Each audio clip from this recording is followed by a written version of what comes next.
যে স্ত্রীর ভিতরে তিনটি গুণ থাকবে ওই স্ত্রীকে স্বামী পাগলের মতো ভালোবাসবে। বর্তমানে প্রত্যেকটা নারীরা, বিশেষ করে মা বোন আমাদের কাছে ফোন দিয়ে বলে, হুজুর স্বামী আমাকে ভালোবাসে না, স্বামী আমাকে মহব্বত করে না।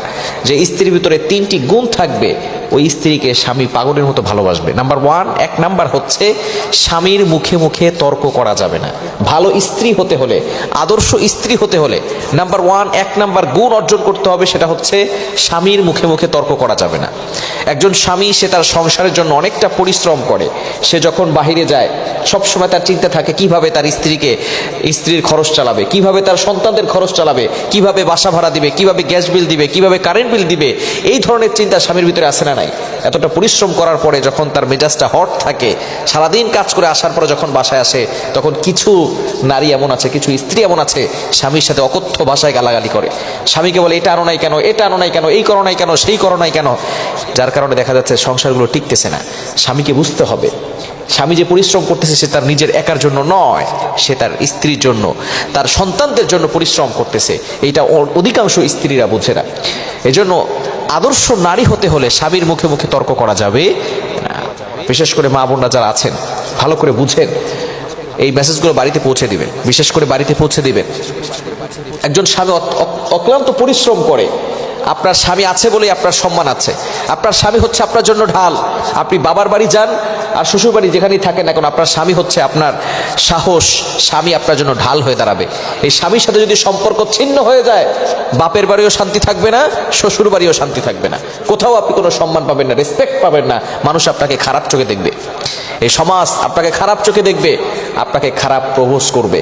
এজন্য খবরদার, স্বামীর সাথে যাতে করে খারাপ ব্যবহার না করা হয়। হ্যাঁ, স্বামী খারাপ, স্বামীর চরিত্র ভালো না, স্বামীর এই সমস্যা ওই সমস্যা, অনেক সমস্যা স্বামী থাকতে পারে, কিন্তু আপনার স্বামী কি ফেরাউনের থেকে বেশি খারাপ? ফেরাউনের থেকে বেশি খারাপ আপনার স্বামী? ফেরাউন তো সবচেয়ে জঘন্য ব্যক্তি ছিল। সে বলেছিল আনা রব্বুকুমুল আলা, I am the great Lord, আমি সবচেয়ে বড় খোদা। এই ফেরাউন হাজার হাজার মানুষকে দুনিয়া থেকে বিদায় করে দিয়েছে, ছোট্ট ছোট্ট শিশু বাচ্চাদেরকে হত্যা করেছে, জবাই করে ফেলেছে। এই ফেরাউনের সাথে আসিয়া থেকে তার স্বামীর কৃতজ্ঞ স্ত্রী হয়ে দুনিয়া থেকেই হাসতে হাসতে জান্নাত দেখতে দেখতে দুনিয়া থেকে বিদায় নিয়েছে। তো আপনার স্বামী তো আর ফেরাউনের মতো না। এজন্য স্বামীর সাথে সুন্দরভাবে কথা বলবেন। আপনার কথা স্টাইল বেড়ে যায় যখন অন্য পুরুষের সাথে কথা বলেন। দেবরের সাথে কথা বলে স্টাইল বেড়ে যায়। পাশের বাসার ছেলের সাথে কথা বলার সময় আপনি রসকস দিয়ে কথা বলেন, সুন্দর করে কথা বলেন। আর স্বামীর সামনে সুন্দর করে কথা বলার সুযোগ আপনার হয় না। এজন্য স্বামীর সাথে সুন্দর কথা বলুন। স্বামী যদি খারাপ হয় তার জন্য দোয়া করেন। এক নাম্বার, ভালো স্ত্রী হতে হলে তার গুণ হতে হবে স্বামীর মুখে মুখে তর্ক করা যাবে না। ওই পুরুষ ওই স্ত্রীকে বেশি ভালোবাসে যে পুরুষ দেখে যে তার স্ত্রী কথা বললে চুপচাপ করে শুনে মুখে মুখে তর্ক করে না। দ্বিতীয় নাম্বার হচ্ছে 5 ওয়াক্ত নামাজ পড়তে হবে। আপনি ভালো মানুষ কিন্তু আপনি নামাজ পড়েন না, আপনি কিন্তু ভালো মানুষ হতে পারেন নাই। ভালো মানুষ হতে হলে এক নাম্বার যে গুণটা অর্জন করতে হয় সেটাই হলো কিন্তু নামাজ। আপনার ঘরের ভিতরে শান্তি আসবে, সুখ আসবে কখন? যখন আপনার ঘরের ভিতরে সবাই নামাজ পড়বে। সংসার সুখী হয় রমণীর গুণে, একটা কথা আছে না? এই রমণী যদি নামাজই না পড়ে, এই রমণী যদি নামাজ না পড়ে আর স্বামীকে নামাজের কথা না বলে, সন্তানদেরকে নামাজের কথা না বলে, ওই ঘরের ভিতরে কোশ্চিন কালেও শান্তি আসতে পারে না। এজন্য অবশ্যই আপনাকে ফলো করতে হবে, নামাজ কায়েম করতে হবে। শারীরিক অসুস্থতার সময় আসলে, আল্লাহ প্রদত্ত কিছু অসুস্থতার সময় আছে, তখন নামাজ পড়ার দরকার নাই, নামাজ আল্লাহ তাআলা ক্ষমা করে দিয়েছেন।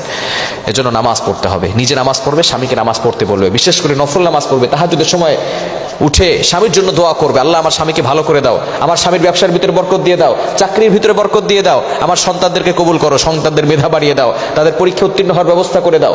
কিন্তু বর্তমানে কয়জন স্ত্রী এমন আছে যে রাতের বেলা উঠে তাহাজ্জুদ পড়ে তারপরে স্বামীর জন্য দোয়া করে, স্ত্রীর জন্য, তার সংসারের জন্য দোয়া করে, পরিবারের জন্য দোয়া করে? কয়জন স্ত্রী আছে বলেন? অথচ আমরা দোষ দিয়ে থাকি স্বামীর। দোয়া করেন আপনি আল্লাহর কাছে। তৃতীয় নাম্বার হচ্ছে ভালো স্ত্রী হতে হলে পর্দা করতে হবে। আপনি পর্দা করছেন না, আপনি ভালো স্ত্রী হতে পারেন নাই। আপনি সঠিকভাবে পর্দা মানছেন না, আপনি ভালো স্ত্রী হতে পারেন নাই। আপনাকে ভালো স্ত্রী হতে হলে অবশ্যই সঠিকভাবে সুন্দরভাবে পর্দাকে মানতে হবে। 22 নম্বর পারার 1 নম্বর পৃষ্ঠার 5 নম্বর লাইন সূরাতুল আহজাবের 33 নম্বর আয়াতে আল্লাহ বলে দিয়েছেন, ওয়াকারনা ফি বুয়ুতিকুন্না ওয়ালা তাবাররাজনা তাবাররুজাল জাহিলিয়াতিল উলা। ইউ স্টে এট হোম, তোমরা ঘরে অবস্থান করো। জাহেলি যুগের নারীদের মতো বেহায়া ভাবে নির্লজ্জ হয়ে ঘর থেকে বের হওয়া যাবে না। এই তিনটি কাজ যদি কোনো স্ত্রীর ভিতরে থাকে, ওই স্ত্রীকে স্বামী কিন্তু প্রচন্ড ভালোবাসবে। আল্লাহ তাআলা আমাদের সকলকে বিষয়গুলো বোঝার তৌফিক দান করেন।